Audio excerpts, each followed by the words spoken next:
question in diagnosis, so you're really talking about early in the disease process. Or there's another category where there's this really, and this actually in New York is a big category. There's these worried well who've had Alzheimer's in their family, and they think they're losing their memory, and they'll do any test you want, and out of pocket even, because they're so worried about it. Sure. One quick question was specific to so one quick question I wanted to confirm. So of all the patients you're really seeing in an academic setting, and of all those that are sort of, how do I phrase this, getting a PET scan, maybe what % would even be eligible for a PET scan? Would it just be the mild and moderate? Would it just be the mild, sort of the more mild patients, or is there like a certain segment? I think it's mild to moderate, and by mild I mean everything from mild cognitive impairment on up, through mild AD, through moderate AD. I don't think it's indicated in severe advanced AD. I mean, I'm not going to be taking patients out of a nursing home and putting them in a PET scanner. And of all these mild and AD patients that could be eligible for a PET scan in the academic setting, what % would actually be getting one, or usually are getting one? Right. I mean, we're using, I would say, in at least 50 or 60% of the patients we're seeing. So you have a lot of patients in your clinic that are not on clinical trials? Right. Is that correct? We have a clinic that's called Alzheimer Prevention Clinic. That's what I'm talking about, these worried well. And people don't even have it yet.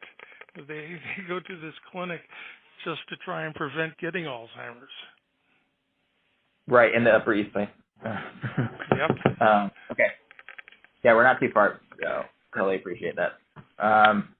Okay. Well, I think we do want to understand for the clinical setting. I think we appreciate that. It's definitely that mild subgroup that would be getting it, but of all those that are sort of mild, like what % are actually getting one?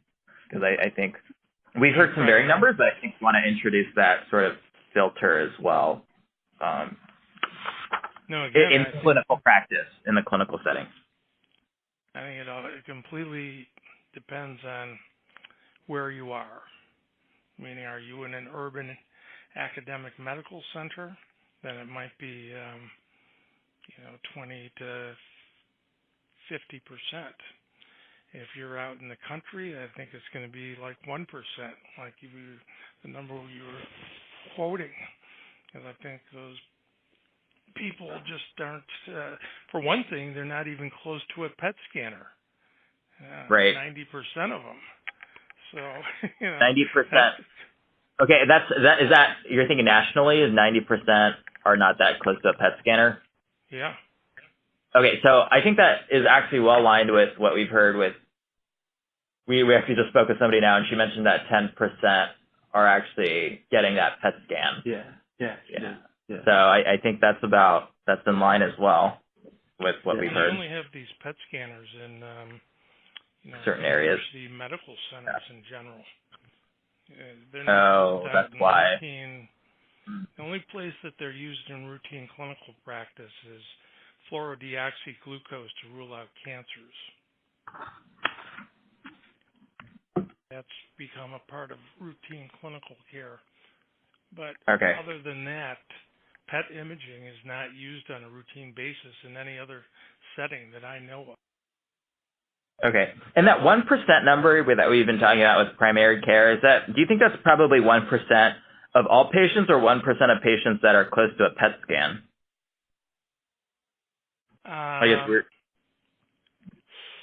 Well, it's got to be 1% of people close to a PET scan.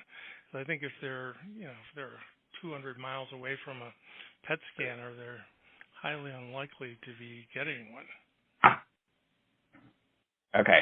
That makes sense. Yeah, because I mean, the numbers for